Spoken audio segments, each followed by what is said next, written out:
Sir तो छोड़ दीजिए, फिर हम बना लेंगे। नहीं नहीं, बना ही देंगे। बहुत दिनों बाद अच्छा question मिला। कभी कभी कुछ क्वेश्चन ऐसा आता है जिसको देख के हमको बहुत मजा आता है कि हाँ इसको तो बनाएंगे यार, बहुत सालों बाद दिखा है ऐसा ऐसा क्वेश्चन, लाइक कुछ करने लायक है इसमें।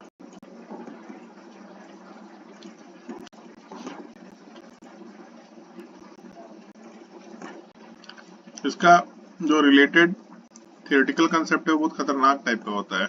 हम उस थियोरेटिकल कंसेप्ट में नहीं जा रहे हैं, बट बेसिक सेंस में केवल जा रहे हैं हम। The ratio of rate of diffusion of a sample of N2O4 partially dissociated into NO2 to pure hydrogen but found to be 1:1:5. Calculate the degree of dissociation. Rate of B with respect to अगर rate of A निकालते हैं तो root under molar mass of A by molar mass of B होता है। ये गैस-स्टेटिक का concept है। Graham's of effusion and diffusion उसमें पढ़ना होता है। सो अगर ये रेट 1:5 दे रखा है, मतलब एक चीज आपको ध्यान रखना है, जो हल्का है वो तेजी से भागेगा। सिंपल बेसिक फंडा है। जो भी सब्सटेंस हल्का है वो तेजी से भागेगा, जो भी सब्सटेंस भारी है वो स्लोली भागेगा। बहुत बेसिक सा चीज है। सो हाइड्रोजन हल्का है, ये तेजी से भागेगा, मतलब 5 गुना स्पीड पे यही होगा। सो जो रेट है दैट इज 1:5। इसका मतलब अगर आप मोलर मास को कंपेयर करने की कोशिश करेंगे तो molar mass of the mixture, मतलब N2O4 और NO2 का मिक्सचर, क्योंकि ये दोनों इक्विलिब्रियम में है, ऐसा लिख सकते हैं हम लोग। N2O4 इक्विलिब्रियम में NO2 में कन्वर्ट हो रहा है, 2NO2 बैलेंसिंग में डाल सकते हैं हम लोग। So molar mass of the mixture divided by molar mass of H2 will be equal to 1:25। ऐसा कुछ रेशियो निकल के आ जाएगा। खैर, सो हाइड्रोजन का मोलर मास 2 के बराबर है, इसको यहाँ पे पुट कर लेते हैं। चलो लिख लेते हैं मोलर मास ऑफ H2, और हाइड्रोजन का मास 2 के बराबर है, इसको भी डाल दिया। सो अपने कैलकुलेशन में एक चीज तो फिक्स हो गया कि अगर हम लोग मोलर मास ऑफ मिक्सचर निकालने, अरे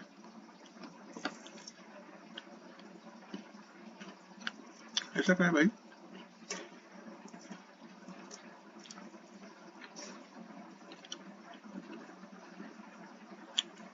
मिक्सचर का मोलर मास 2 कौन समथिंग आ रहा है, कुछ कैलकुलेशन गलत की है क्या?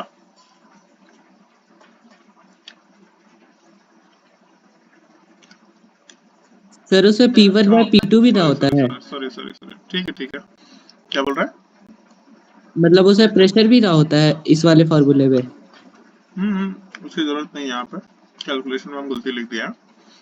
ऊपर वाले को ऐसा मान लेते हैं, rate of H2 by rate of mixture is equal to molar mass of mixture by molar mass of H2, ऐसा कुछ फॉर्मूला आएगा। मतलब हम थोड़ा सा रेट वाला एक्सप्रेशन को उल्टा लिख लिए। जो हल्का है वो तेजी से भागेगा, मतलब अपना रेट वाला पार्ट 5 हो जाएगा, 1 हो जाएगा। तो अपने कैलकुलेशन में जब यहाँ से स्क्वायरिंग करेंगे तो अपने एक्सप्रेशन में molar mass of mixture by molar mass of H2 का मतलब 2 हो गया, will be equal to 25 divided by 1। इसका मतलब यहाँ से molar mass of mixture is equal to 50 के बराबर आना है। मतलब वो जो डेटा आया था वहाँ पे 2/25 आ रहा था, डेटा ही गड़बड़ टाइप का लग रहा था, इसलिए बोला कुछ गड़बड़ कर रहा है। खैर, मोलर मास ऑफ मिक्सचर 50 के बराबर है। NO2 का मोलर मास कितना होता है? NO2 का मोलर मास कितना आएगा?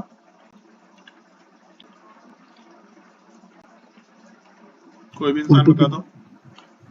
40 46। तो N2O4 का कितना हो जाएगा?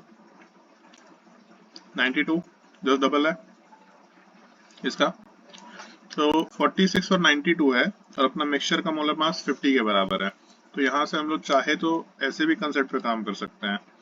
N2O4 डिसोसिएट करके 2NO2 बनाया। मान लो इसका 1 मोल लेके चले थे, अल्फा पार्ट खत्म हो गया, 1 माइनस अल्फा बचेगा और सामने 2 अल्फा बनेगा।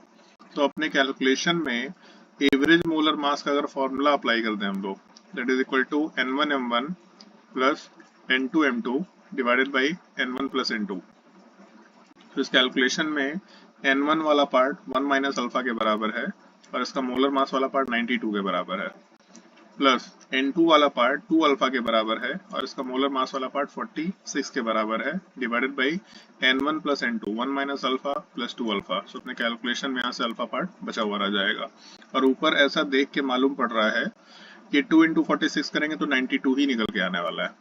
सो अपने ओवरऑल कैलकुलेशन में अगर इसको थोड़ा सा सिंप्लीफाई करें तो 1 माइनस अल्फा इंटू 92 है, ऐसा लिख लेते हैं। 92 माइनस 92 अल्फा प्लस 92 अल्फा, ये तो कैंसिल आउट हो जाएगा, divided by 1 plus alpha. This is equal to average molar mass. ये एवरेज मोलर मास अपना 50 के बराबर दे रखा। So 92 is equal to 1 plus alpha. Calculation में 92 is equal to 50 plus 50 alpha. यहाँ से alpha is equal to 42 by 50। 42 by 50 कितना आना चाहिए?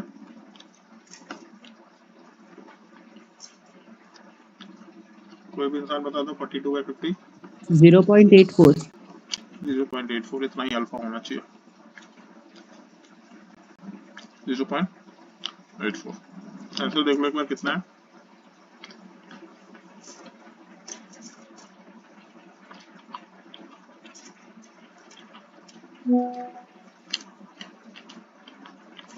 आज हम बड़े चिल मोड में, आज तुम हमसे जितना क्वेश्चन सॉल्व कराएंगे हम सब सॉल्व करेंगे और आज सारा का सारा क्वेश्चन सही सॉल्व करेंगे विदाउट एनी एरर।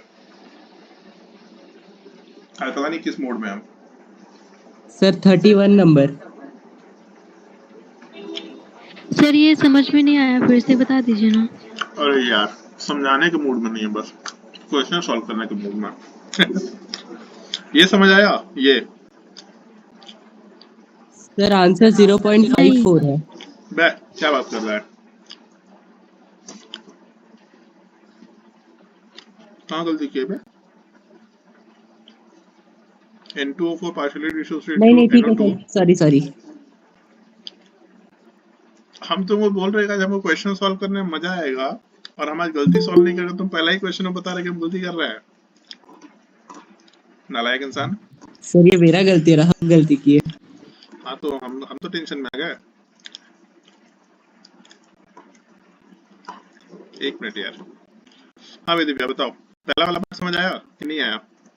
नहीं आया। गैस स्टेट पढ़ी है कि नहीं पढ़ी है? हाँ पढ़े हैं, पूरा नहीं। पूरा और अधूरा क्या होता है? मतलब आर बैच बन गया था उस वक्त, तो उसी वक्त पढ़ाई हो रहा था। तो Dalton's law of partial pressure पढ़े हैं? याद नहीं है। Graham's law of effusion and diffusion पढ़े हैं? याद नहीं है सर। नहीं याद है, चलो।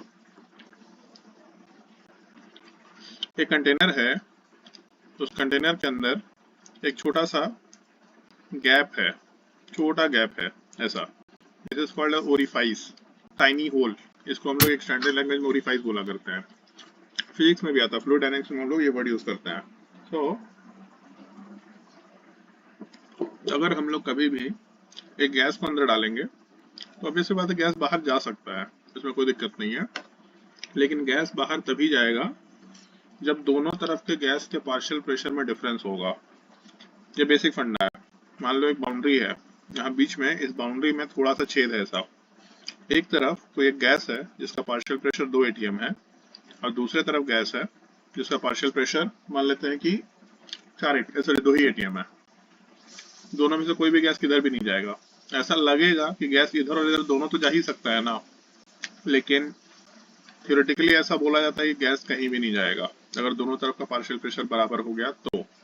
दूसरा केस, मान लो पार्शियल प्रेशर 2 atm है एक तरफ का और एक तरफ का 1 atm है, तो ऑब्वियस सी बात है हम लोग फिजिक्स से में एक चीज सीखे थे, हीट का फ्लो कैसे होता है। तो टेम्परेचर ग्रेडियंट की वजह से हमेशा हीट हायर टेम्परेचर से लोअर की तरफ मूव करता है। सो हीट का फ्लो हमेशा टेम्परेचर ग्रेडियंट की वजह से होता है, हायर से लोअर की तरफ। सिमिलरली कोई भी गैस का मूवमेंट हमेशा प्रेशर ग्रेडियंट की वजह से होता है। प्रेशर ग्रेडियंट की वजह से मूव होने का मतलब हमेशा हायर से लोअर प्रेशर की तरफ गैस मूव करेगा। सो 2 atm से गैस 1 atm की तरफ मूव करेगा। हम लोग ऐसा डिस्कशन कर रहे हैं कि भाई अंदर एक कंटेनर है जिसके अंदर गैस A है और दूसरा गैस B है। पहला चीज, अगर गैस ए और गैस बी दोनों दे रखा, दोनों के दोनों गैस बाहर जाएंगे भी कि नहीं जाएंगे, ये डिपेंड करेगा कि बाहर ए और बी गैस का प्रेशर क्या है। अगर अंदर के गैस ए का प्रेशर ज्यादा है, बाहर के गैस ए का प्रेशर कम है, तो गैस ए बाहर निकलेगा। अगर अंदर के गैस बी का प्रेशर ज्यादा है, बाहर के गैस का प्रेशर कम है, तो फिर गैस बाहर निकलेगा। ये बेसिक सा फंडा है। लेकिन हम लोग एक और भी डिस्कशन कर सकते हैं। अगर मान लो कि गैस ए और गैस बी, ये दोनों के दोनों गैसेस को हम लोग एक ही कंटेनर में डालें, तो फिर ये दोनों जितने तेजी से बाहर निकलेगा, उसका आपस में क्या कंपैरिजन होगा, क्योंकि दोनों गैस निकल सकता है बाहर। दोनों जब गैस बाहर निकलेगा तो कितने रिलेटिव तेजी से निकलेगा, या कितने रिलेटिव वेलोसिटी से निकल रहा होगा। तो उसमें एकदम छोटा सा चीज है, रेट ऑफ गैस ए, इसको हम लोग एक वर्ड से मतलब एसोसिएट करते हैं, डिफ्यूजन। बचपन में लोगों ने एक वर्ड सुना था, डिफ्यूजन। डिफ्यूजन का मतलब होता है इंटरमिक्सिंग ऑफ गैसेस। डिफ्यूजन का मतलब एक छोटे से होल के थ्रू या ओरिफाइस के थ्रू गैस का बाहर निकलना, this is called as diffusion. So gas के बाहर निकलने का जो रेट है with respect to another gas B, इसको हम लोग ऐसा भी लिख सकते हैं, volume of gas diffusing in time t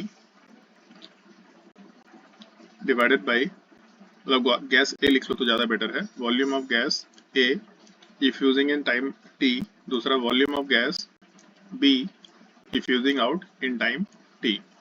either इस टर्म में डाल लो, एक ही ऑप्शन हो सकता है। दूसरा ये भी हम लोग कंसिडरेशन लेके चल सकते हैं, pressure drop of gas A divided by pressure drop of gas B. कितना प्रेशर का ड्रॉप हुआ, हम लोग इस सेंस में भी क्वेश्चन को आसानी से समझ सकते हैं, इसमें भी कोई दिक्कत नहीं है। तीसरा, number of moles of gas A diffused out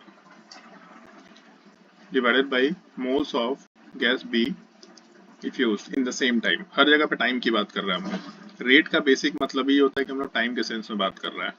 तो इतना गैस बाहर निकला इन पार्टिकुलर टाइम t, इतना गैस बाहर निकला इन पार्टिकुलर टाइम t, इतना प्रेशर ड्रॉप हुआ पर यूनिट टाइम t, इतना प्रेशर ड्रॉप हुआ पर यूनिट टाइम t, या इतना मोल्स बाहर निकला पर यूनिट टाइम t।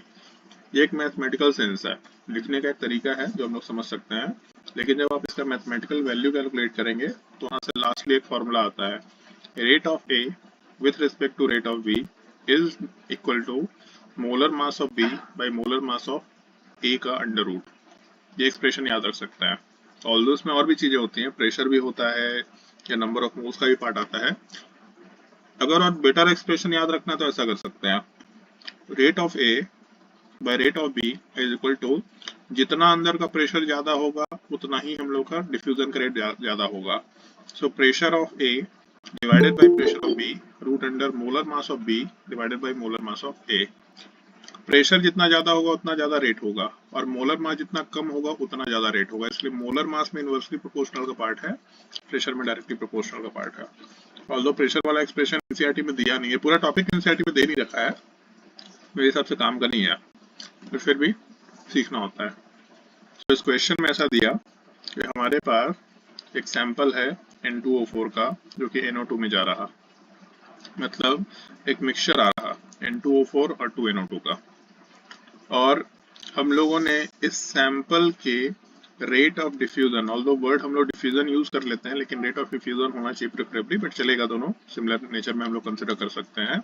ये जो मिक्सचर है, इस मिक्सचर का जो रेट ऑफ डिफ्यूजन है, इसको जब हम लोगों ने कंपेयर किया rate of diffusion of H2 से, तो अपना रेशियो 1:5 आया।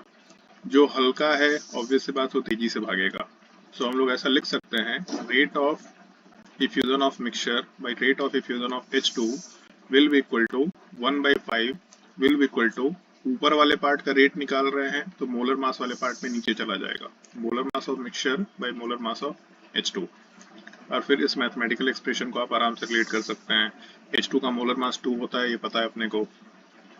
सो इसके बेसिस पे जो कैलकुलेशन आया था आगे कहीं पे, ये यहाँ से मिक्सचर का मोलर मास का जो वैल्यू आया था, दिस इज इक्वल टू 50।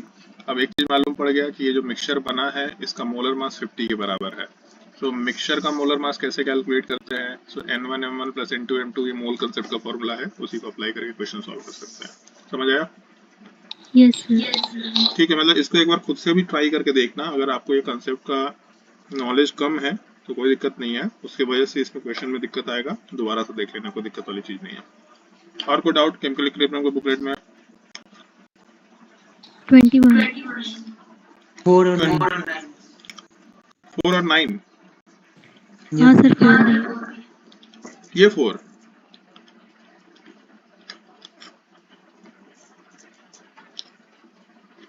ये तो बताया हुआ है कि नहीं सर बताया इसका हुआ है? आंसर 34% आ रहा है और 64% दिया हुआ है। हाँ सर। इसमें हम डबल स्टार मार्क क्यों कर रखा था? कुछ रीजन था क्या? सॉल्व तो किए थे हम।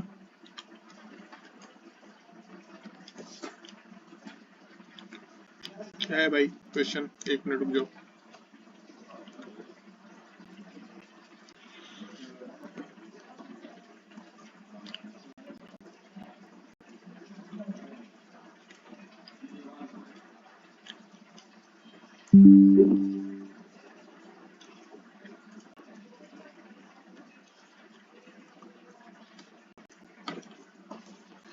For the reaction, calcium carbonate gives calcium oxide plus CO2.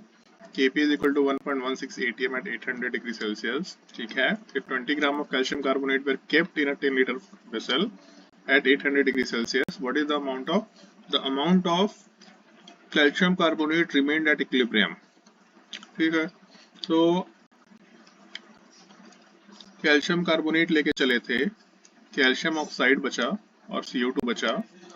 Kp का वैल्यू दे रखा है 1.16 atm 800 डिग्री सेल्सियस पे। 2 पार्ट सॉलिड है, किसी काम का नहीं है, 1 पार्ट गैस है, काम का है, तो ऐसा लिख सकते हैं Kp is equal to partial pressure of CO2 और दिस इज इक्वल टू 1.16 के बराबर ही दे रखा है 100 atm पे, तो और कुछ करना भी नहीं है। ठीक है भाई। If 20 gram of calcium carbonate were kept in 10 litre vessel at 800 degree Celsius, तब क्या होगा? अभी कौन आ रहा है यार? लड़का बहुत मार खाएगा। हम ऐसे ही लेट आते ही और लेट आता है। ठीक है, एक्स पार्ट खत्म हुआ या डिसोसिएट हुआ तो कैल्शियम ऑक्साइड एक्स बनेगा यार, और CO2 वाला पार्ट भी एक्स बनेगा। ठीक है, तो अपने कैलकुलेशन में एक चीज तो हमको सीधा दिख रहा, पार्शियल प्रेशर वाला पार्ट 1.16 के बराबर है, तो चलो अभी के लिए इसको नंबर ऑफ मोल्स बोल लेते हैं। तो अगर हम लोग नंबर ऑफ मोल्स के टर्म में काम करें, PV is equal to NRT apply करके देख लें, तो अपने कैलकुलेशन में प्रेशर का वैल्यू दे रखा है 1.16, वॉल्यूम का वैल्यू दे रखा था कहीं पे 10 लीटर दे रखा, 10 litre into sorry number of moles निकालना है ना अपने को, so number of moles is equal to 1.16 into 10 litre divided by RT, so 0.0821 लेकर के चल लेते हैं अभी के लिए, इंटू टेम्परेचर है 800 डिग्री सेल्सियस। 800 डिग्री सेल्सियस का मतलब 800 प्लस 273 मतलब 1173 आना चाहिए। ठीक है, अब यहाँ से नंबर ऑफ मोल्स तो मालूम पड़ जाएगा। दूसरा ऐसा करके देखते हैं, 20 ग्राम ऑफ कैल्शियम कार्बोनेट का मोलर मास अगर निकालेंगे तो कैल्शियम का आ जाएगा 40, कार्बन का हो जाएगा 12 प्लस 48 प्लस 12 मतलब 60 प्लस 40 100, सो मोलर मास 100 के बराबर आ रहा। इसका मतलब 20 ग्राम 100 ग्राम का मोलर मास, तो अपना जो नंबर ऑफ मोल्स है शुरुआत में that is equal to 0.2 moles. ठीक है, 0.2 लेके चले थे और पूछा है amount of calcium carbonate remained at equilibrium, तो 0.2 लेके चले थे, एक्स पार्ट खत्म हुआ था, बच जाएगा 0.2 माइनस एक्स, और परसेंटेज निकालना है तो 0.2 से डिवाइड करके हम लोग कैलकुलेशन कर रहे होंगे। सो पहला चीज, कैलकुलेशन आसान कैसे करें? कुछ करने का तरीका दिख रहा है क्या?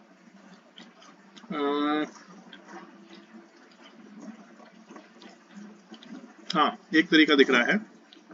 पहला चीज, तो यहाँ से डेसिमल हटा लेते हैं, यहाँ से डेसिमल हटाएंगे, नीचे से भी सर डेसिमल नीचे हटाएंगे, 1073 होगा। नीचे क्या होगा? 1073। ठीक, हाँ 1073। तो अपने कैलकुलेशन में, अच्छा फिर तरीका नहीं दिख रहा, 116 नीचे कैलकुलेशन में 0.82 से 8.2 आया, 1073। कोई आसान तरीका? हाँ 0.17 आया था, क्या तो इसका कैलकुलेट करके 0.17 आया था। कैलकुलेटर से कैलकुलेट किया बे? नहीं सर, कुछ आसान तरीका निकालने की कोशिश करने दो ना। तो 0.17 तो हमको मालूम पड़ ही रहा है कि आ ही जाएगा, पर हम जाना नहीं चाह रहे उस वैल्यू पे।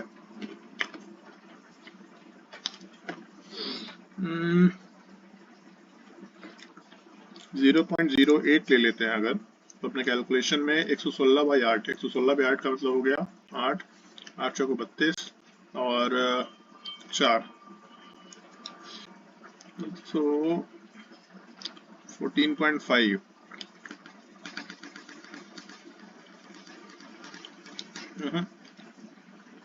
कुछ और कैलकुलेशन कट नहीं रहा है। कितना आ रहा है सनी? कितना बोला था? 0.17। 0.17। अगर 0.17 डाल के देखेंगे तो अपने कैलकुलेशन में 0.2 माइनस 0.17 मतलब 0.03 डिवाइडेड बाई 0.2 इंटू 100। तो अपने कैलकुलेशन में ये कैंसिल आउट हो गया। अरे पक्का 0.17 आ रहा है। सर मेरा 0.132 आया था। क्योंकि 0.17 अगर डालेगा तो यहाँ तो वैल्यू 15% टाइप्स आ रहा है कुछ। कितना बोली दिव्या, कितना आया था? 0.132। 0.132। 0.132 अगर डाल के चलेंगे तो अपने कैलकुलेशन में 0.2 माइनस 0.132, इसका मतलब 8, 9, 3, 6, 0.068 ऐसा कुछ वैल्यू आ रहा। डिवाइडेड बाई 2 इंटू 100, 34% आ रहा है आंसर। 34। हाँ आंसर कितना दिया फिर? 64%। Calculate the amount of calcium carbonate remained. नहीं, तुम्हारा आंसर नंबर ऑफ मोल्स का पक्का इतना आ रहा है? हाँ सर।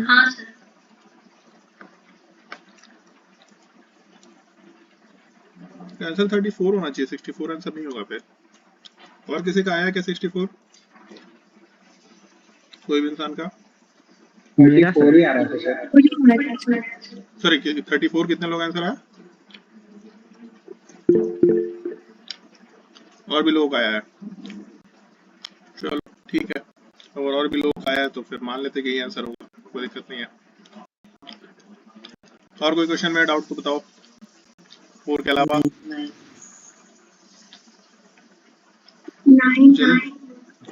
कौन सा?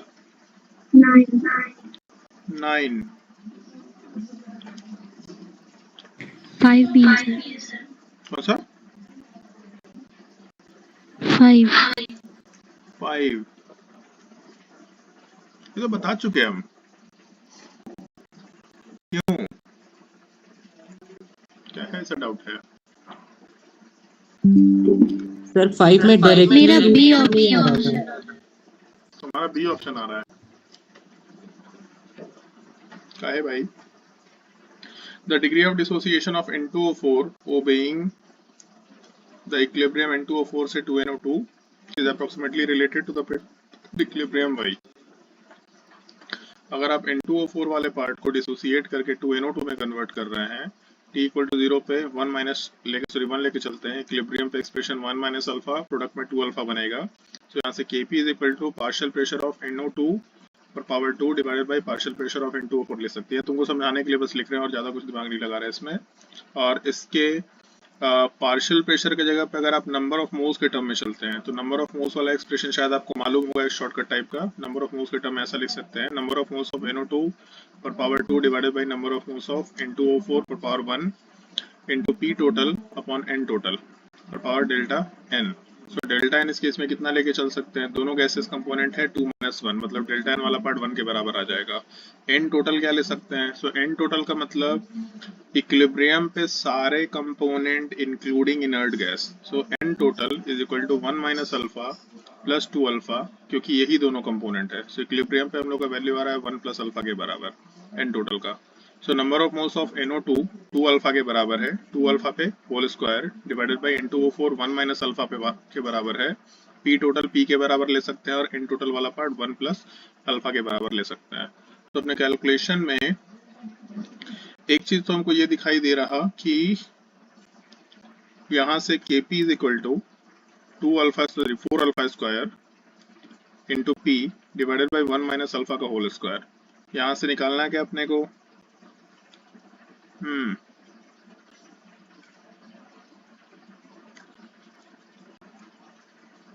ठीक है। लास्ट क्लास में एक छोटा सा चीज बताया था, उसको फिर से एक बार सब लोग सुन लो, यहाँ पे शायद एप्लीकेबल होगा। अल्फा का वैल्यू नॉर्मली 1 से तो छोटा ही होता है, अल्फा कभी 1 से तो बड़ा हो नहीं सकता, नॉर्मली क्या हमेशा 1 से छोटा ही होगा। तो अगर मान लो कि हम लोग उसका स्क्वायर कर लेते हैं तो वैल्यू और भी छोटा होता है, जैसे 0.2 का स्क्वायर करेंगे तो वैल्यू 0.04 हो जाता है, ये और छोटा वैल्यू हो जाता है। 0.3 का स्क्वायर करेंगे तो 0.09 हो जाता है। अगर मान लो इसी तरीके से हम लोग और छोटा डेसिमल ले लें, 0.05 ले लेते हैं, इसका स्क्वायर करेंगे तो 0.0025 हो जाएगा। सो बेसिकली अगर हम लोगों का अल्फा का वैल्यू 1 से छोटा है तो इसका स्क्वायर करेंगे तो और भी छोटा वैल्यू होगा, इसका मतलब 1 माइनस अल्फा स्क्वायर को अप्रोक्सीमेटली हम लोग 1 के बराबर पुटअप कर सकते हैं। तो अपने कैलकुलेशन में ये पार्ट तो हट ही गया, बाकी बच गया Kp is equal to 4 alpha square into P। यहाँ से अगर अल्फा निकालेंगे तो अपने कैलकुलेशन में Kp डिवाइडेड बाई 4P का रूट अंडर निकल के आ रहा है, मतलब directly proportional to 1 upon root under P। Option B answer consider किया जा सकता है, ऑप्शन 2 आंसर आना चाहिए। समझे? यही आ रहा था सर, आंसर कुछ और दिया शायद। आंसर कुछ और अरे यार तुम लोग यार क्या आंसर देखता है, मेरा माथा खराब करके रख लेता है। और बताओ।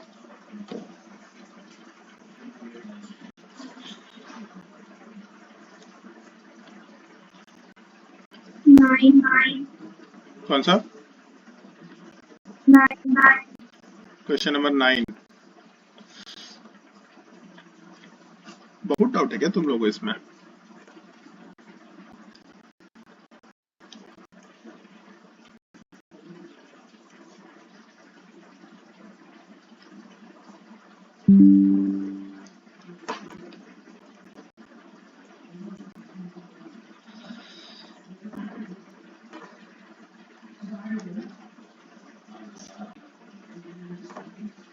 Question number 9. In the following reaction started only with A8.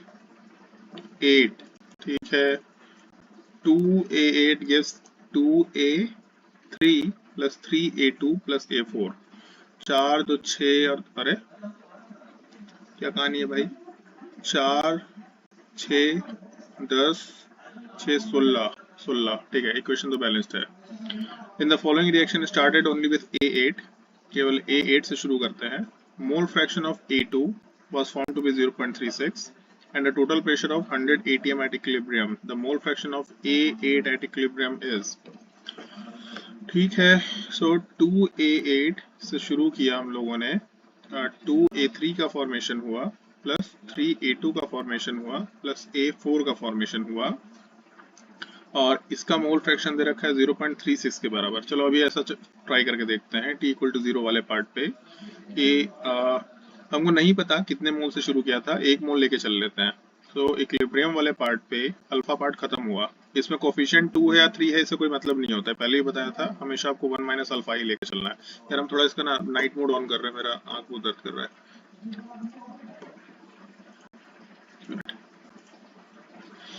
हाँ ठीक है, सो हम लोग ऐसा बोल रहे हैं कि इसका कोफिशिएंट यहाँ पे 2 है या 3 है क्या, उससे कोई मतलब नहीं है, हमेशा अल्फा ही पार्ट खत्म होता है। सो 1 माइनस अल्फा बच जाएगा, 2 मोल खत्म हो रहा है, 2 मोल बन रहा है, इसका मतलब अगर अल्फा खत्म होगा तो अल्फा बनेगा। 2 मोल खत्म हो रहा है, 3 मोल बन रहा है, इसका मतलब 1 मोल खत्म होगा तो 3/2 बनेगा। सो अगर अल्फा खत्म करेंगे तो 3/2 अल्फा का फॉर्मेशन होगा। सो अगले वाले पार्ट में हम लोग आराम से लिख सकते हैं 3/2 अल्फा, और यहाँ पे 2 मोल खत्म हो रहा है, 1 मोल का फॉर्मेशन हो रहा, मतलब आधा बन रहा है। सो अल्फा खत्म होगा तो अल्फा/2 का फॉर्मेशन होगा, ऐसा बोल सकते हैं हम लोग। खैर, सो अपने एक्सप्रेशन में हम लोगों को अगर मोल फ्रैक्शन निकालना हो तो हम लोग इस सेंस में सोच सकते हैं, mole fraction number of moles of A2 divided by total number of moles, ये दे रखा है 0.36 के बराबर। एक चीज शायद आप लोग बचपन में सुने होंगे, अगर आपको ध्यान हो तो, अगर आपके पास नंबर ऑफ मोल्स का रेशियो है तो मोल फ्रैक्शन का रेशियो सेम ही होता है। जैसे मान लो mole fraction of A by mole fraction of B will be equal to number of moles of A by number of moles of B, ऐसा ही कुछ वैल्यू निकल के आएगा। सो मोल फ्रैक्शंस अगर आपको एक का भी पता है 0.36, तो आप बाकी सारे का मोल फ्रैक्शन तो आसानी से निकाल ही सकते हैं। इसमें हमको लगता नहीं कि कोई प्रॉब्लम आना चाहिए। और दूसरा, अगर आपको मोल फ्रैक्शन, अच्छा मोल फ्रैक्शन ही निकालना है क्या केवल, मैं तो 100 एटीएम का क्या लेना देना है, इसमें कुछ लेना देना है भी क्या? चलो देख लेते हैं, मेरे हिसाब से तो 100 एटीएम का कोई लेना देना नहीं है। तो अपने कैलकुलेशन में एक का मोल अल्फा है, दूसरे का 3/2 अल्फा है। So alpha divided by 3/2 alpha, ऐसा कर लेते हैं। सो अल्फा तो कैंसल आउट हो जाएगा। This will be equal to mole fraction of A3 by mole fraction of क्या था A2। A2 का मोल फ्रैक्शन हम लोग का दे रखा है 0.36 के बराबर, मतलब अपने कैलकुलेशन में जो नंबर ऑफ मोल्स का रेशियो है वही हम लोगों के मोल फ्रैक्शन का रेशियो होना चाहिए। सो मोल फ्रैक्शन ऑफ A2 0.36 के बराबर है, और अपना जो रेशियो निकल के आ रहा है दैट इज इक्वल टू 2/3। सो अपने कैलकुलेशन में कैंसिल आउट होगा, मतलब 0.12 आएगा। 0.12 इंटू 2 करेंगे, मतलब mole fraction of A3 will be equal to 0.24। So 0.24 0.36 दो लोगों का निकल के आ गया। तीसरे वाले पार्ट में चलते हैं।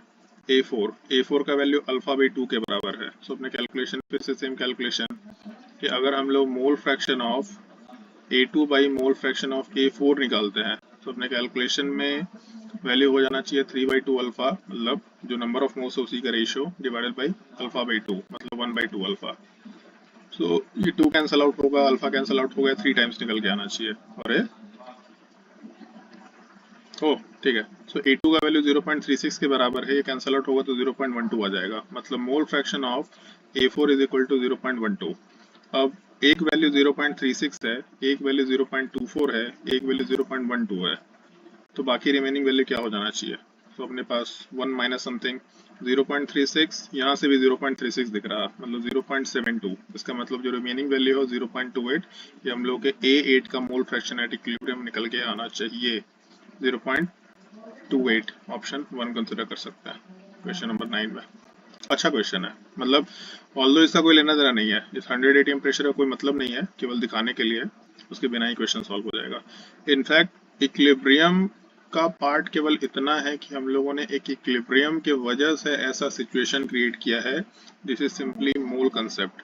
मोल कंसेप्ट का एक बेसिक सा फंडा, अगर आपको ये नहीं याद है या फिर ये नहीं पता है, पता सबको है, सबके दिमाग में ये चीज होता है, अगर इसको भूल रखे हैं तो आप ऐसा समझिए, mole fraction of A is equal to number of moles of A by number of moles total, mole fraction of B is equal to number of moles of B by number of moles total. तो अगर आप कभी भी ratio लेंगे तो यहाँ से number of total moles cancel out होगा, mole fraction of A by mole fraction of B is equal to number of moles of A divided by number of moles of B। जो moles का ratio है वही मोल fraction का भी ratio आता है, बहुत बेसिक सा फंडा है। जो मोल का रेशियो है वही मोल फ्रैक्शन का भी रेशियो होता है, बस उसी कंसेप्ट को अप्लाई करके क्वेश्चन सॉल्व कर लिया। क्लियर हो गया सबका? क्वेश्चन नंबर 9 की कुछ डाउट है फिर?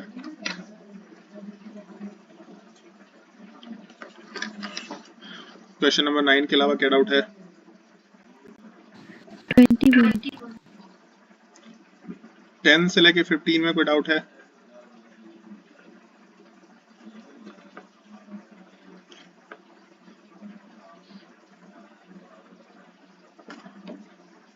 फिफ्टीन से लेके 20 तक में कोई डाउट है? 19 number. Question number 19, the ratio of diffusion. 19 अभी तो बता दिया, किसका डाउट है? नहीं 19 सॉरी 18 है कौन इंसान, पहले ये तो बता। शिवम 19 डाउट नहीं, 18 डाउट है, पक्का? 18 पक्का? Yes sir. क्या डाउट है इसमें, बता थोड़ा। आंसर मेरा थोड़ा अलग आ रहा है। कितना आ रहा है सदरा? 0.185 0.185। 185 यहाँ कितना आंसर दे दिया? आंसर 0.148।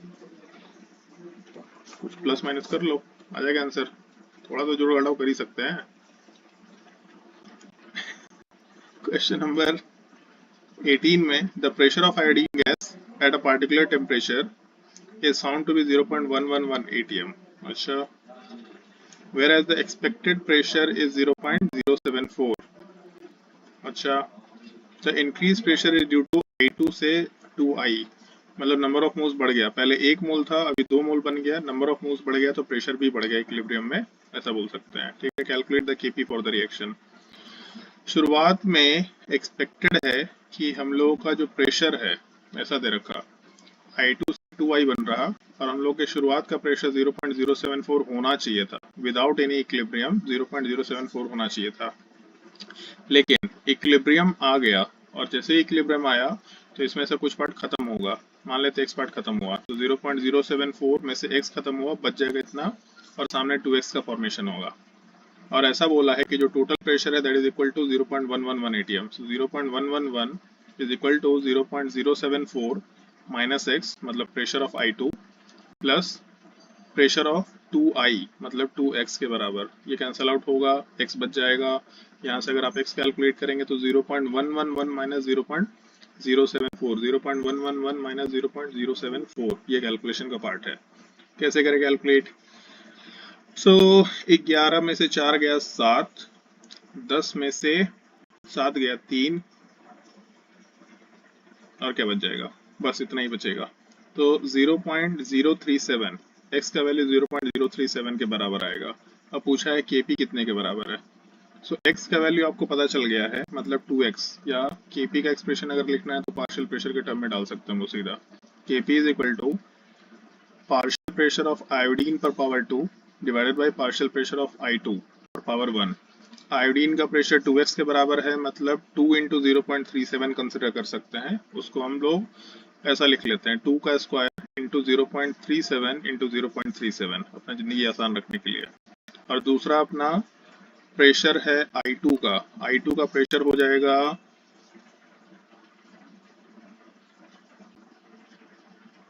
0.074 माइनस 0.037, अच्छा डबल के बराबर ही दिख रहा, मतलब बेसिकली 0.037 के बराबर दिख रहा। सो कैलकुलेशन में 0.037 के बराबर आएगा, एक कैंसल आउट होना है।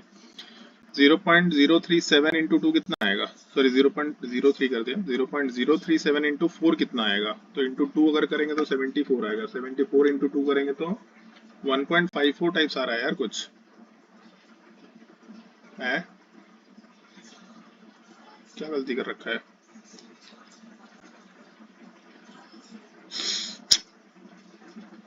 नहीं,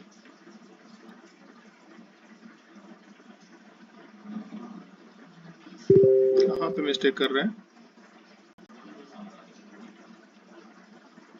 0.037 इंटू 4 कर रहे हैं, ये डेसिमल में ही आएगा। 0.037 इंटू 2 करेंगे तो 0.074 होना चाहिए, हम 0.74 ले लेते हैं, इंटू 2 करेंगे तो 14, 18, 0.148, 0.148 टाइप का कुछ आंसर आएगा, 0.5 नहीं। हाँ, ऑप्शन 2 ठीक तो यार आंसर, क्या दिक्कत है इसमें? अच्छा वो मैं वैल्यू पोर्शन गलत कर दिया था मुझे।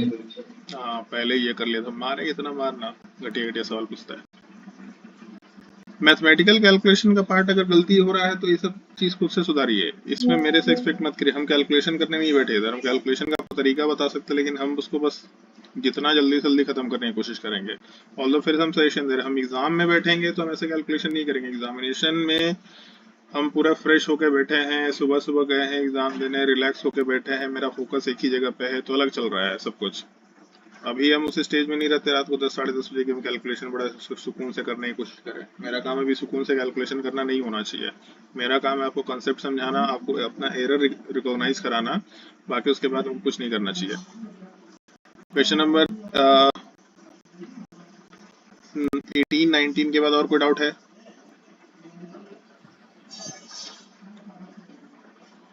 ट्वेंटी 21 में कोई डाउट? सर 21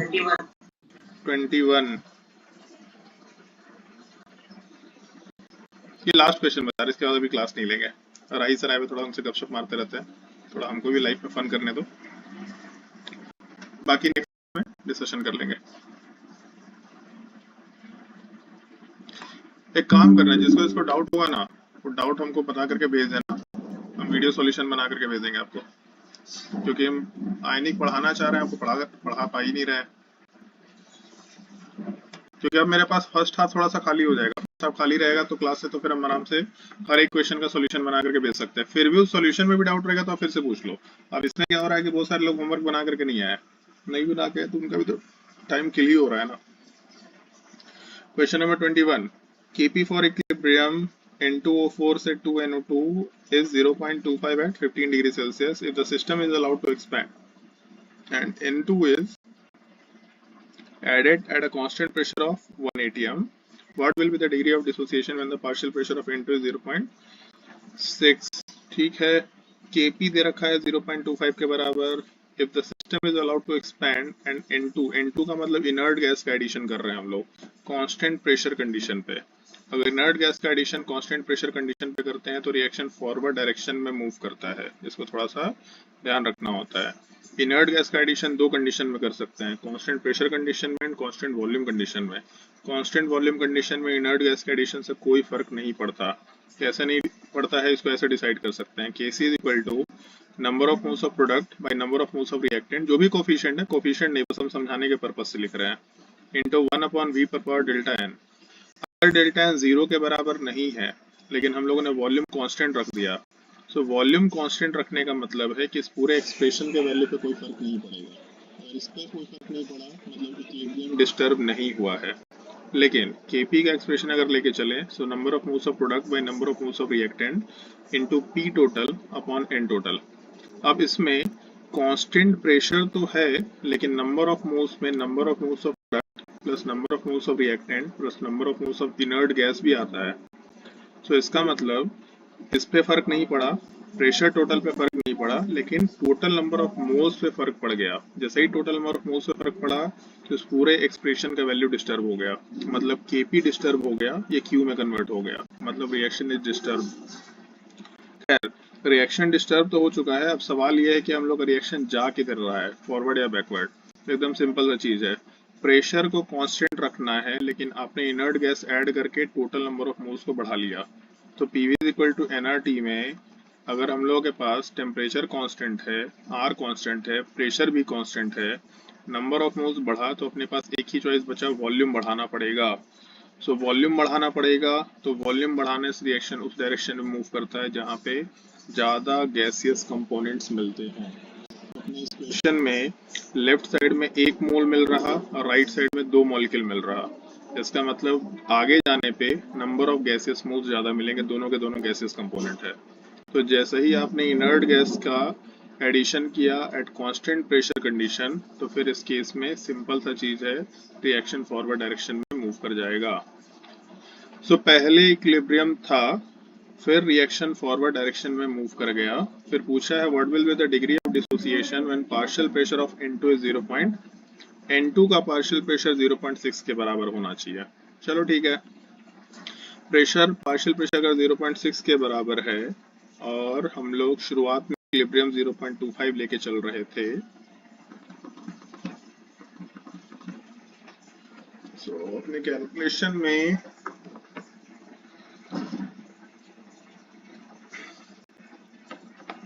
ठीक है, एक ऑप्शन हमको ये दिख रहा है बनाते वक्त N2O4 2NO2 में कन्वर्ट होगा।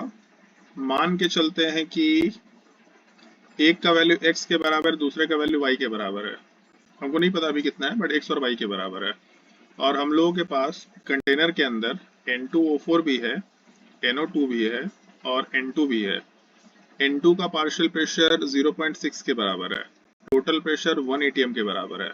तो N2 अगर 0.6 के बराबर है, इसका मतलब इन दोनों को मिला के जो नेट प्रेशर आएगा that must be equal to 0.4। मतलब एक एक्सप्रेशन आ गया x plus y is equal to 0.4। दूसरा पार्ट Kp का एक्सप्रेशन क्या लिख सकते हैं, तो Kp का expression partial pressure of NO2 पर पावर 2 मतलब y square divided by partial pressure of N2O4 मतलब divided by x, this is equal to 0.25। ये Kp का वैल्यू पर दे रखा है। तो अपने एक्सप्रेशन में यहाँ से x is equal to y square भी निकल के आ गया। सो x is equal to y square है और x plus y is equal to 2.4 है, मतलब y square plus y minus 0.4 is equal to 0। यहाँ से अगर कैलकुलेशन करेंगे तो वाई का वैल्यू कितना आ जाएगा, -1 plus minus root under B square minus 4ac। अब एक चीज देख लेना यहाँ पे, -1 प्लस माइनस, इसमें माइनस हम पहले ही छोड़ दे रहे हैं क्योंकि y का वैल्यू कभी भी निगेटिव नहीं हो सकता, pressure can not be negative, so minus लिखने का यहाँ पे कोई मतलब ही नहीं कैलकुलेशन में। केवल श्रीधराचार्य मेथड आंख बंद करके अप्लाई नहीं करना। श्रीधराचार्य मेथड बोलते हैं ना इसको, ये कैलकुलेशन जो करते हैं, क्या बोल रहे हैं कुछ? यस सर, यही बोलते हैं। यही बोलते हैं, ठीक है। So minus B plus minus root under B square minus 4ac। B square का मतलब 1 हो गया, माइनस 4ac करेंगे तो 1.6 मतलब प्लस 1.6 निकल के आ जाना है। सो अपने कैलकुलेशन बाई 2 है, मतलब बाई 2 भी कर रहे हैं। सो 1.6 प्लस 1 मतलब 2.6, 2.6 का अंडर रूट, 2.6 का अंडर रूट कितना होना चाहिए भाई, रूट अंडर 2.6, ये कितना लिख सकते हैं अप्रोक्सीमेटली?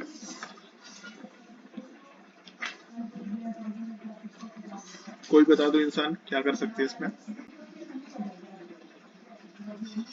जो भी होगा वैल्यू तो 1 से बड़ा आना चाहिए। कितना आना चाहिए? 2.6 का अंडर रूट,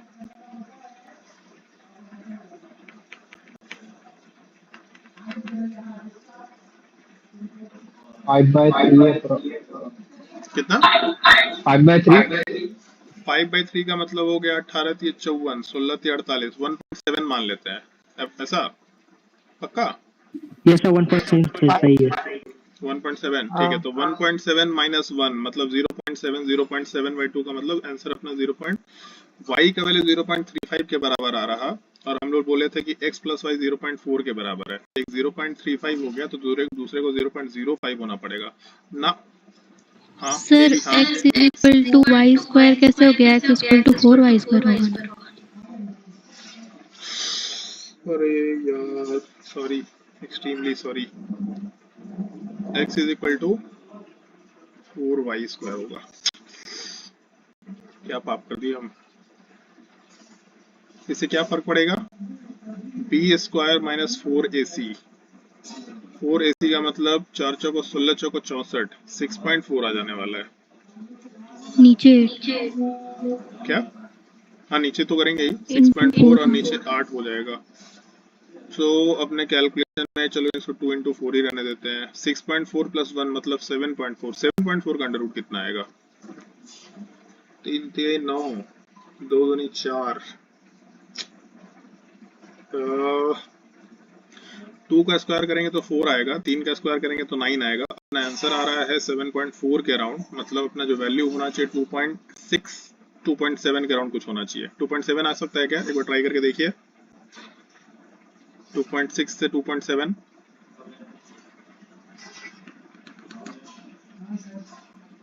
गलती में तुम लोग बढ़िया चीज सीख लिया। बताना एक बार 0. मतलब 7.4 का अंडर रूट कितना आएगा? 2.7। पक्का? 2.6 चलो सर। ठीक है, ठीक है हम गलती ही की है, लेकिन उससे आप लोग एक चीज सीख लिए कि मेरा अप्रोक्सीमेशन कैसे वर्क किया। अपने पास अंडर रूट 7.4 निकालना था, हम एग्जैक्ट डेटा पे काम नहीं किया। आपने 2.7 बोला, हम इसको रिलेट किए, 2 का स्क्वायर 4 था, 3 का स्क्वायर 9 था, मेरा वैल्यू 2.7 आना है, सॉरी 7.4 आना है। तो जो भी अपना वैल्यू होगा इसका अंडर रूट का, ये इन दोनों के बीच में होगा, लेकिन एग्जैक्टली बीच में नहीं हो सकता, उससे थोड़ा सा अपर वैल्यू होना चाहिए। तो इसलिए हम 2.6 से 2.7 का रेंज रख लिए कि 2.7 के या 2.6 के रेंज में कहीं जा रहा होगा। सो मेरा जिंदगी थोड़ा सा आसान हो जाएगा अपने कैलकुलेशन में। यहाँ पे वैल्यू है ऊपर वाले साइड में 2.6, मान लेते 2.6 ही है, उससे हमको कोई फर्क नहीं पड़ रहा। 2.6 माइनस 1, इसका मतलब 1.6 डिवाइडेड बाई 2 into 4। ये कैलकुलेशन मेरे लिए ज्यादा आसान है 2.7 के रिस्पेक्ट में, क्योंकि ऊपर 1.6 से नीचे 8 टाइप का वैल्यू दिख रहा। तो अगर इसको कैलकुलेट करके हटाएंगे तो अपना वैल्यू आना चाहिए 0.2 के बराबर। सो y का वैल्यू 0.2 के अराउंड आ रहा, और x का वैल्यू अगर निकाल रहे थे ये 0.2, x का वैल्यू भी अप्रोक्सीमेटली 0.2। ऐसा कैसे हो सकता है, दोनों का वैल्यू 0.2 के बराबर नहीं होना चाहिए। क्या पूछा इसमें, degree of dissociation.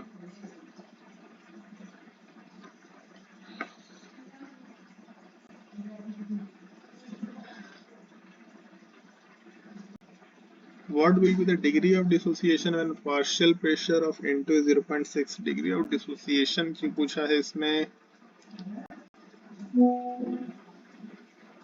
Initial pressure 1 atm के बराबर है, नहीं। टोटल प्रेशर 1 atm के बराबर है, कांस्टेंट प्रेशर, ठीक है।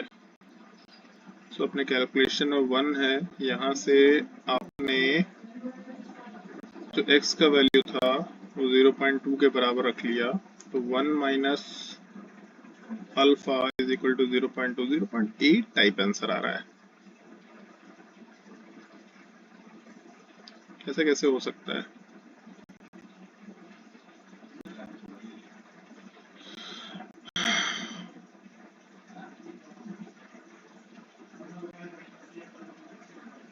जीरो पॉइंट 8 टाइप आंसर आ रहा है मेरा।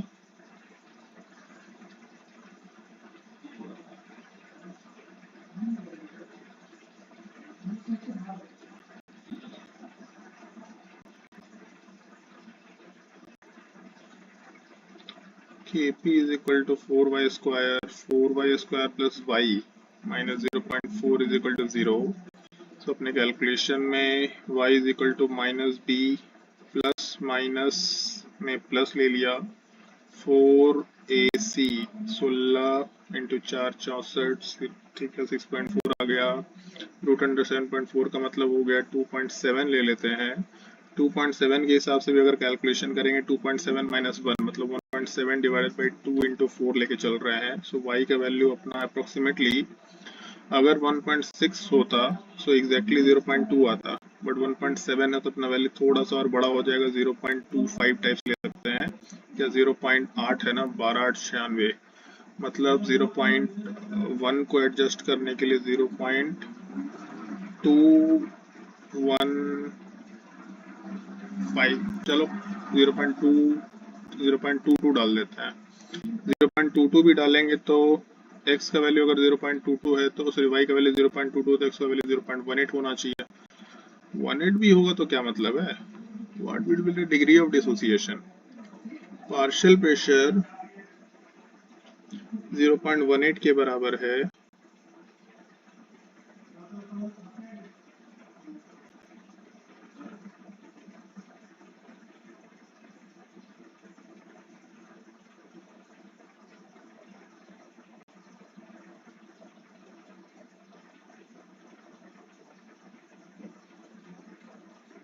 सवाल की सेंस से पूछा, हम थोड़ा सा इमेजिन नहीं कर पा रहे, हम कुछ तो मिस कर रहे हैं, एक पार्ट मिसिंग जो हमको ये फील हो रहा है। 1 atm का प्रेशर है शुरुआत में, मतलब x plus y is equal to 1 atm और y square upon x is equal to 0.25। So अपने कैलकुलेशन में एक तो यहाँ से आ गया 1/4, इसका मतलब x is equal to 4y square. So अपने कैलकुलेशन में 4y square plus y minus 1 is equal to 0, इसका मतलब यहाँ से कैलकुलेशन में y is equal to minus b minus 1 plus root under b square minus 4ac मतलब 1 plus 16/2a, 2 into 4 16 17 मतलब 4 point something होना चाहिए, 4.1 मान लेते हैं। 4.1 मान के चलेंगे तो उसमें माइनस 1 करेंगे, 3.1 डिवाइडेड बाई 2 इंटू 4 कर रहे हैं। 3.1 को 3.2 मानना मेरे लिए आसान है, 4 इंटू 2 मतलब 8 हो जाना चाहिए, 8 चौको 0.4 का वैल्यू आ रहा। तो शुरुआत में अगर आप y का वैल्यू 0.4 लेके चल रहे थे तो x का वैल्यू 0.6 होना चाहिए। अच्छा, 0.6 का वैल्यू अगर शुरुआत में था और अभी अगर हम लोग कैलकुलेशन कर रहे थे तो यहाँ से x का वैल्यू आ रहा था 0.1 के बराबर, तो 0.6 था, लेकिन यहाँ से अल्फा पार्ट खत्म हुआ, 0.6 minus alpha this is equal to 0.18 के बराबर। सो अपने कैलकुलेशन में जो डिग्री ऑफ डिसोसिएशन आया है दैट इज इक्वल टू 0.6 में से 0.2 माइनस करेंगे 0.4 के बराबर हो जा रहा था वैल्यू। 40%, 40% के से थोड़ा बड़ा वैल्यू।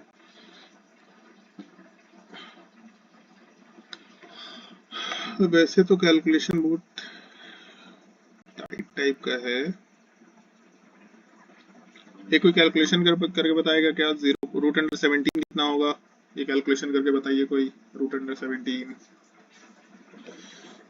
4.2 4.2 का अगर 4.2 अप्रोक्सीमेटली। करेंगे तो यहाँ 3.2 आएगा। 3.2 का मतलब तो ये कैलकुलेशन बिल्कुल राइट है मेरा, 0.4 के बराबर। अगर ये 0.4 के बराबर है तो दूसरा 0.6 के बराबर होना चाहिए, और यहाँ से अपना जो आंसर आ रहा था ये 0.18 के बराबर था। So 0.6 minus alpha is equal to 0.18। तो अपना आंसर 0.42 टाइप्स आ रहा है। कुछ तो एरर हम लोग कहीं पे कर रहे हैं।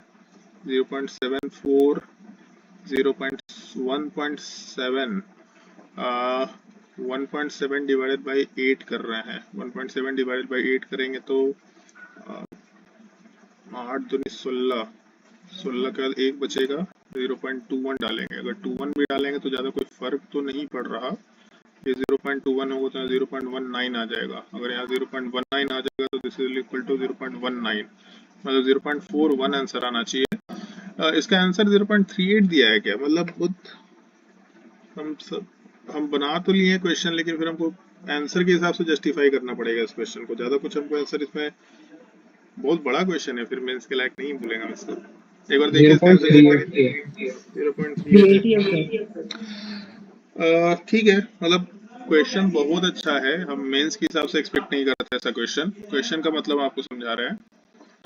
शुरुआत में जो स्टेटमेंट है उसके साथ साथ इस चीज को पढ़िए कि आपने N2 का एडिशन किया at a constant pressure of 1 atm। मतलब शुरुआत में भी जो इक्विलिब्रियम था, मतलब शुरुआत के इक्विलिब्रियम में हम लोगों का प्रेशर 1 atm रहा होगा।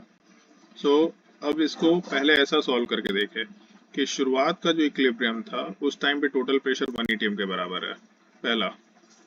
इसके बाद हम लोग शुरुआत के ही हिसाब से अगर चलेंगे तो इक्विलिब्रियम कांस्टेंट का एक्सप्रेशन लिखा कि equilibrium is equal to partial pressure of NO2 पर power 2 divided by partial pressure of N2O4।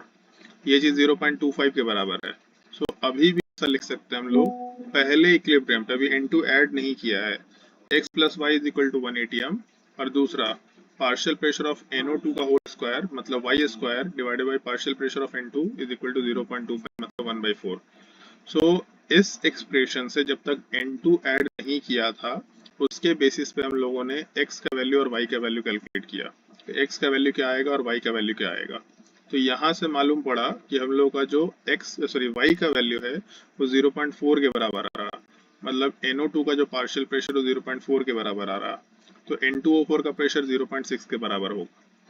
अब शुरुआत के सिचुएशन में पता चल गया कि N2O4 और NO2 का प्रेशर क्या है। अब यहाँ से सेकंड पार्ट शुरू होता है। अब हम लोगों ने N2 का एडिशन किया कांस्टेंट प्रेशर पे। अगर N2 का एडिशन किया कांस्टेंट प्रेशर पे, तब इस केस में क्या होगा? सो रिएक्शन फॉरवर्ड डायरेक्शन में जाएगा। अगर रिएक्शन फॉरवर्ड डायरेक्शन में जाएगा तो फाइनली N2 का पार्शियल प्रेशर 0.6 के बराबर है। इसका मतलब अब हम लोगों का ये सेकंड कैलकुलेशन शुरू होता है। N2 का पार्शियल प्रेशर अगर 0.6 के बराबर है, इसका मतलब NO2 प्लस N2O4 का टोटल प्रेशर तो 1 atm था, मतलब रिमेनिंग जो प्रेशर था N2 हटा के 0.4, this must be the pressure of N2O4 and NO2। तो ये पता चल गया कि इस बार x प्लस वाई अब 0.4 के बराबर है, Kp अभी भी वैसा ही है। तो फिर से हम लोगों ने y और x का रिकैलकुलेशन किया। सो y और x का जब रिकैलकुलेशन किया तो यहाँ से y का वैल्यू 0.21 के बराबर आ रहा, मतलब पार्शियल प्रेशर ऑफ NO2 0.21 के बराबर आ रहा। अगले कैलकुलेशन में कहा गया ये 0.21 के बराबर आ रहा, और जो हम लोगों का N2O4 का वैल्यू था 0.19 के बराबर आ रहा। ऑल्दो हम लोगों ने अप्रोक्सीमेट कैलकुलेशन किया इसलिए हम बहुत सारे डेटा को इधर उधर एडजस्ट करके चल रहे हैं। सो ये पता चल गया कि शुरुआत में जो हम लोग का 1 atm प्रेशर था विदाउट N2 का एडिशन, N2O4 का प्रेशर 0.6 के बराबर था, लेकिन जब N2 का एडिशन किया तब फिर N2O4 का प्रेशर 0.19 के बराबर है। सो हम लोग के 0.6 में से कुछ पार्ट खत्म हुआ। मतलब हम शुरुआत में ये सोच के चल रहे थे कि इनिशियल प्रेशर 1 मान के चल रहा है 1 atm, फिर इक्विलिब्रियम आया। इसने क्या किया है कि पहले एक बार इक्विलिब्रियम आया है, उस पे जो प्रेशर है उसको मालूम करिए, फिर N2 का एडिशन किए, ली-चार्टेलियस प्रिंसिपल अप्लाई किए, रिएक्शन को फॉरवर्ड लेके गए। अब N2O4 का फिर से प्रेशर कैलकुलेट करो, अब फिर ये चेक करो कि हम लोगों का जो प्रेशर का डिफरेंस वो कितना निकल के आ रहा। मतलब इसमें पहले विदाउट N2 आपको N2O4 और NO2 का प्रेशर कैलकुलेट करना था, फिर उसके बाद N2 के एडिशन के बाद ली-चैटलियस प्रिंसिपल अप्लाई करने के बाद फिर से जो नया प्रेशर आया उसको देखना था, और उसके इनिशियल प्रेशर मतलब 0.6 atm जो आया था उसके रिस्पेक्ट में अल्फा को कैलकुलेट करना था। तो यहाँ पे खैर अल्फा लिखना थोड़ा सा गलत होगा, बट एनीवे मतलब हम शायद बोल पा रहे हो कि आपको समझ में आ रहा है कि हम क्या कैलकुलेशन बता रहे हैं। थोड़ा सा कैलकुलेशन और थोड़ा सा बेटर किया जा सकता है, हमें भी करने के तो बिल्कुल मूड में नहीं है अब, बट हम आपको क्वेश्चन का मतलब समझा चुके हैं। उस क्वेश्चन के हिसाब से मेरा एक बार सजेशन होगा कि आप लोग फिर से इस क्वेश्चन को सॉल्व करके देखिए। मतलब क्वेश्चन का हम बेसिक सेंस आपको समझा चुके हैं, एक बार खुद से फिर से ट्राई करके देखिएगा इसको। हम मतलब मेंस में ऐसा क्वेश्चन में एक्सपेक्ट नहीं करते कि मेंस के असाइनमेंट में इतना बड़ा क्वेश्चन हो सकता है, बट ठीक है, एनीवे क्वेश्चन है तो फिर सॉल्व करना पड़ेगा। अगर एडवांस का क्वेश्चन होगा तो हम डेफिनेटली उसी के परसेप्शन में लेते, इसीलिए मेरे साथ ये प्रॉब्लम आया। इस क्वेश्चन में इतना लंबा कैलकुलेशन में एक्सपेक्ट नहीं कर रहे थे, यहाँ पे थोड़ा सा दिक्कत रहा। खैर, क्वेश्चन का अगर मतलब नहीं समझ में आया है तो फिर बताइए, फिर से एक्सप्लेन कर देंगे। अगर क्वेश्चन का मतलब समझ में आ गया तो मेरा सजेशन होगा इस क्वेश्चन को ट्राई करके देखना। क्वेश्चन बहुत अच्छा है, क्वेश्चन की क्वालिटी में हम कुछ क्वेश्चन मार्क नहीं कर रहे, लेकिन एक बार ट्राई करके देखिए। किसी को क्वेश्चन नहीं समझ आया तो बता दो। कैलकुलेशन में हो सकता है कहीं कुछ कुछ मॉडिफिकेशंस के स्कोप है, बट क्वेश्चन नहीं समझ आया तो बता दो।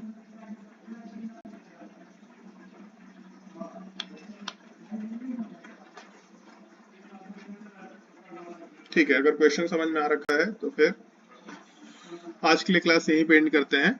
ग्रुप में जिसको भी डाउट है केमिकल इक्विलिब्रियम का, वो डाउट भेज दो, उसका सॉल्यूशन हम बना के भेज देंगे। फर्स्ट हाफ में थोड़ा खाली है अभी, तो हम सॉल्यूशन सारा क्वेश्चंस का बना के भेज देंगे। जिसको भी डाउट होगा वो आराम से वहीं पे भेज दिया करना। जो भी क्वेश्चंस में डाउट हो सारे क्वेश्चंस आप उसमें डाल करके भेज दीजिए, हम सबका सॉल्यूशन बनाएंगे ताकि हम लोग आयनिक इक्विलिब्रियम पढ़ाई कर पाए। हम चाह रहे कि आयनिक इक्विलिब्रियम का पढ़ाई, थर्मोकेमिस्ट्री का पढ़ाई, सब टॉपिक्स पढ़ाई करके कंप्लीट कर लें वो लोग आराम से। चलो ठीक है, आज के लिए क्लास यहीं पे एंड करते हैं, बाकी नेक्स्ट क्लास में। हाँ सर एक 23 एक्सप्लेन कर दीजिए ना बस। कौन सा? 23 Kp for calcium carbonate something something 0.5, केवल partial pressure of CO2 basically 0.5 है 100,000 केल्विन पे। 2 moles of calcium oxide and CO2 each at 0.45 atm is introduced in a 16.4 liter vessel heated up to 1000 Kelvin. The amount of calcium carbonate formed will be। अभी अपना pressure कितना है? 0.45 atm। होना चाहिए कितना pressure? 0.5। तो reaction तो backward में जाना ही नहीं चाहिए, बट एक चीज देख लो, 2 moles of calcium oxide and calcium carbonate gas each at 0.45 atm introduced in a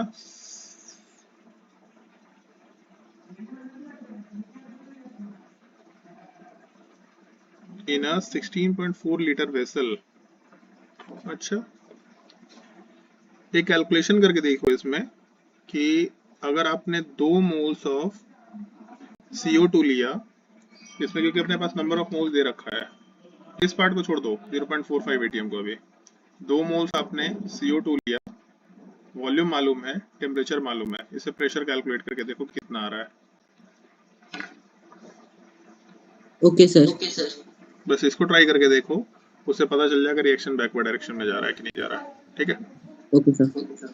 और ये जो 0.45 atm का प्रेशर है, ये हो सकता है कि एक्सटर्नल प्रेशर कुछ अप्लाइड होगा, वो एक डिफरेंट टाइप का एस्पेक्ट होगा जो ऐसे यूज करके देखेंगे हम लोग आगे। ठीक है, ट्राई करके देखना। ठीक है, तो नेक्स्ट क्लास में कंटिन्यू करते हैं। जो भी डाउट है ग्रुप में डाल दीजिए, उसका डिस्कशन कर लेंगे। अब आज के लिए क्लास एंड करते हैं।